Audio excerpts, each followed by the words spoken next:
First point Nagaraju గారు వాళ్ళు చేయాల్సింది ఏంటి అంటే వాళ్ళ దగ్గర ఒక ఐడి కార్డు ఉండాలి. ఐడి కార్డులో ఏముండాలి? వాళ్ళ పేరు, వాళ్ళ ఫోటో, వాళ్ళ ఎంప్లాయీ కోడ్. మీరు బాగా గుర్తుపెట్టుకోండి, ఐడి కార్డులో వాళ్ళ పేరు, ఫోటో, ఎంప్లాయీ కోడ్ ఈ 3 ఉండాలి. దాన్ని ఫోటో మీరు తీసుకొని పెట్టుకోవాలి. అసలు ఈ ఐడి కార్డు లేకపోతే మీరు వాళ్ళతో మాట్లాడాల్సిన అవసరమే లేదు. స్ట్రైట్గా ఇంట్లో నుంచి 100 కొట్టండి, ఎవడో వచ్చాడు మమ్మల్ని టార్చర్ పెడుతున్నాడని వాళ్ళు తీసుకుపోతారు వచ్చి. ఇంకోటి నెక్స్ట్ సెకండ్ పాయింట్ నాగరాజు గారు, ఎవరైనా కూడా కలెక్షన్ ఏజెంట్ బారోవర్ అంటే అప్పు చేస్తున్న వ్యక్తికి ఇన్ఫార్మ్ చేసి రావాలి. ఏ టైంకి వస్తున్నానో అని చెప్పి రావాలి. నన్ను పలానా బ్యాంక్ పంపిస్తుంది అని అనుమతి లేక పర్మిషన్ లెటర్, అప్రూవల్ లెటర్ తోటి వాళ్ళ ఇంటికి రావాలి. ఎవరు పడితే వాళ్ళు ఐడి కార్డు వేసుకొని వస్తానికి లేదు. ఫస్ట్ పాయింట్ చెప్పాను కదా, ఆ ఫస్ట్ పాయింట్లో ఐడి కార్డు ఉండాలి. ఐడి కార్డుతో పాటు ఒక లెటర్ ఉండాలి.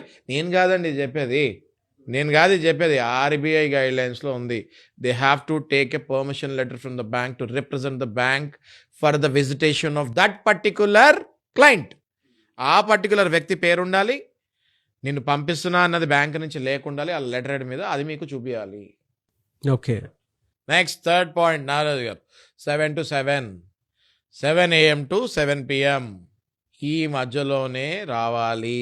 లెటర్ ఉంది మీ దగ్గర, ఐడి కార్డు కూడా ఉంది, లెటర్ కూడా ఉంది, 2 ఉన్నాయి. అయినా కూడా మీ ఇష్టం వచ్చినప్పుడు వస్తానికి లేదు. 7 నుంచి 7, 7 AM to 7 PM మధ్యలోనే రావాలి. ఖచ్చితంగా ఇది పాటించాలి.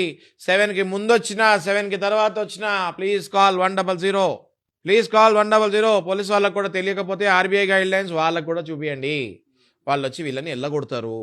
నెక్స్ట్ ఫోర్త్ పాయింట్, శాంతియుతంగా వ్యవహరించాలండి. నాగరాజు గారు వచ్చారా, మీ పేరేంటండి, కరెక్టేనా, ఇది మీరేనా, అప్పు తీసుకున్నారు కదా, ఒక ఈఎంఐ బౌన్స్ అయింది, మీరు కట్టాలి. అంతేగాని కట్టవా, తిన్నావా, తింటాం తెలుసు, కడతాం తెలీదా, ఇట్లాంటి మాటలు మాట్లాడితే మళ్ళీ అది violation of RBI fair practising code. డెఫినెట్గా అది రికార్డ్ చేయండి. రికార్డ్ చేసిన తర్వాత ఆర్బీఐకి మనము ఒంబడ్స్మెన్కి అది పెన్ డ్రైవ్తో ద్వారా కానీ లేకపోతే ఆ ఫైల్ని అటాచ్మెంట్ చేసి మెయిల్ పెడదాము. వెంటనే వాడి జాబ్ పోతుంది. ఓకే. అంతేగా నాగరాజు గారు, మహిళలు ఉన్న ప్లేస్కి పోతే అసలు రాకూడదు. ఏది రాత్రి 7 తర్వాత. ఇది కాకుండా ఇప్పుడు ఆర్బీఐ ఫెయిర్ ప్రాక్టీసింగ్ కోర్సులో ఏమేమి వస్తాయి, ఇంటి ఫోటోలు తీయకూడదు, మహిళల ఫోటోలు తీయకూడదు, ఎవరు పడితే వాళ్ళ ఫోటోలు తీయకూడదు, మీ ఫోటో తీసుకెళ్ళి ఇంటి పక్కన చూపించకూడదు, 4-5 కలిసి గుంపుగా మీ ఇంటికి రాకూడదు. ఏది ఏజెంట్లు అని చెప్పి 4 మొన్న క్లయింట్ 5 పాటు నాకు ఫోటో చూపించాడు. కాన్ కేస్ వెంటనే I ask them to get out. ఆ 5 పాటు ఇంటికి వచ్చారండి. 5 ఏంటండి, డెకాయిటీ చేయనీకి వచ్చిరా. డెకాయిటీ సహజంగా డెకాయిటీ అంటే 5 వస్తే 6 వస్తే డెకాయిటీ అంటారు. అది డెకాయిటీ కిందకి వస్తుంది అది. So they are not supposed to come in group. 6 point అండి ఇది. ఏజెంట్ మాట్లాడేటప్పుడు, మహిళలతో మాట్లాడేటప్పుడు డిస్టెన్స్ మెయింటైన్ చేయాలి. ఒక మహిళతో ఒక ఏజెంట్ మాట్లాడుతున్నాడు, 1 feet, ½ feet డిస్టెన్స్కి వచ్చి మాట్లాడకూడదు. సెక్షన్ 354 పడుతుంది నీ మీద. ఓకే, అసభ్యంగా మాట్లాడితే, మిస్కండక్ట్ చేస్తే నీ మీద క్రిమినల్ యాక్షన్ తీసుకుంటారు. మహిళల్ని తాకావంటే మాత్రం అవుట్. అంటే కలెక్షన్ వాళ్ళకి చెప్తున్నా ఇది. ఈ అవేర్నెస్ నేను ఇచ్చేది అప్పు తీసుకున్న వాళ్ళు కాదండి. ఈ awareness is for collection agents. దయచేసి మీ కలెక్షన్ ఏజెంట్స్కి ఈ వీడియో ఫార్వర్డ్ చేయండి. ఎవరైతే మహిళలు ఇలాంటి ఇబ్బందులు మీ కలెక్షన్ ఏజెంట్లో పడుతున్నారో, ఫోన్ ద్వారా కానీ మెసేజ్ ద్వారా కానీ ఇంటి దగ్గరకు వచ్చి మాట్లాడతాం కానీ ఒకవేళ బై మిస్టేక్ టచ్ చేసినా కానీ దయచేసి మీరు కెమెరా పెట్టుకోండి ఇంటి ముందు, ఆ వీడియో నాకు ఫార్వర్డ్ చేయండి. మేము ఇమ్మీడియట్గా యాక్షన్ తీసుకుంటాము, వాళ్ళని అరెస్ట్ చేపిస్తాము. లాస్ట్ అండి 7వ పాయింట్ నారాజు గారు, గత డ్యూ డీటెయిల్స్ చెప్పాలి మీరు. ఓకే, అంటే ఎన్ని ఈఎంఐలు కట్టలేదు మీరు, దానికి ఇంట్రెస్ట్ ఎంత పడుతుంది, ఇవన్నీ క్లియర్. మీ లోన్ అకౌంట్ నెంబర్ ఎంత, పొలైట్గా చెప్పాలి. చాలా పొలైట్గా చెప్పాలి. ఇప్పుడు నేను మాట్లాడినట్టు కూడా మాట్లాడకూడదండి వాళ్ళు. నేనంటే వీడియోలో రావాలి, అలా తెలియాలి అని మాట్లాడుతారు. ఇలా కూడా మాట్లాడకూడదు వాళ్ళు.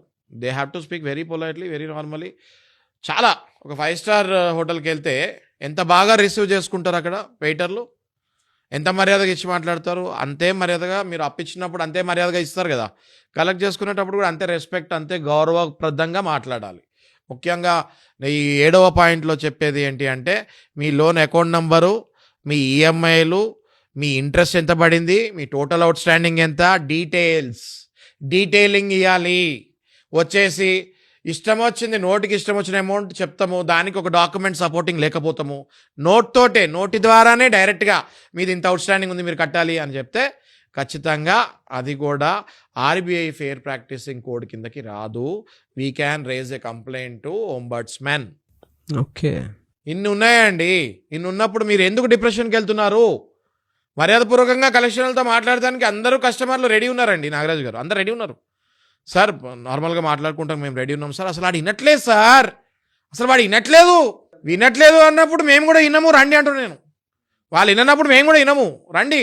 వాళ్ళంటే అడ్వకేట్ దగ్గర రండి, సలహాలు తీసుకోండి. ఉక్కు ఎలా బిగించాలో కలెక్షన్ వాళ్ళకి అలా బిగియండి. కలెక్షన్ వాళ్ళు గుండాలు రౌడీలు తయారవుతున్నారండి ఈ మధ్య.